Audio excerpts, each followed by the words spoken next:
Good evening বন্ধুরা। তো সন্ধেবেলা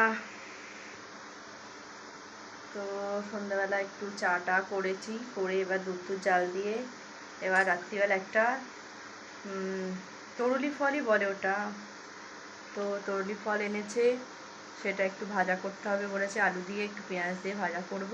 তো চলো তো দেখো তো বন্ধুরা এটা কী ফল। আমি যতদূর জানি তরুলি ফল, জানি না শিওর আমি কি। তোমরা দেখো তো বন্ধুরা এটা কী ফল।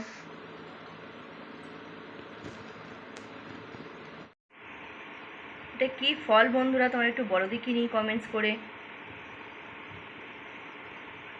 একটু আলু নিয়েছি, আলু ভাজা করবো একটুখানি। এই যে তরলি ফলটা আগে একটু ভেজে নিচ্ছি, তারপর পেঁয়াজটা দেব, তারপর আলুটা দেব, নাহলে বড্ড শক্ত শক্ত থাকে। আর এইগুলো খেতে আমার একদম ভালো লাগে না, কিন্তু বর এনেছে, আবার ফেলে দিলেও রাগারাগি করবে, যার জন্য করব। আর যখন সবাই খাবো, ছেলেও খাবে আমিও খাবো, কিছু করার নেই।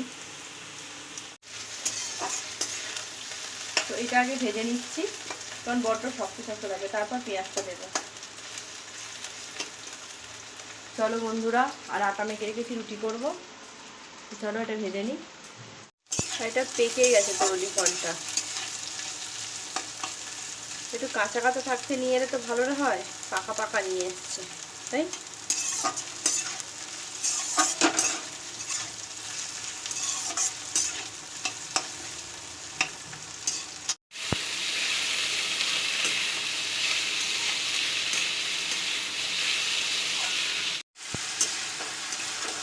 তো আলুগুলো দিয়ে দিয়েছি, আবার ভাত দিয়ে নিচ্ছি একটু, ওটা একটু জল আছে,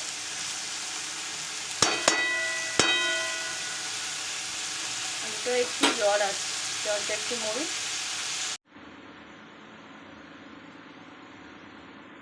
তো বন্ধুরা আটা মেখেছিলাম রুটি করব বলে, তো ছেলে এই যে পরোটা শুরু করেছে, তাই পরোটা করলাম।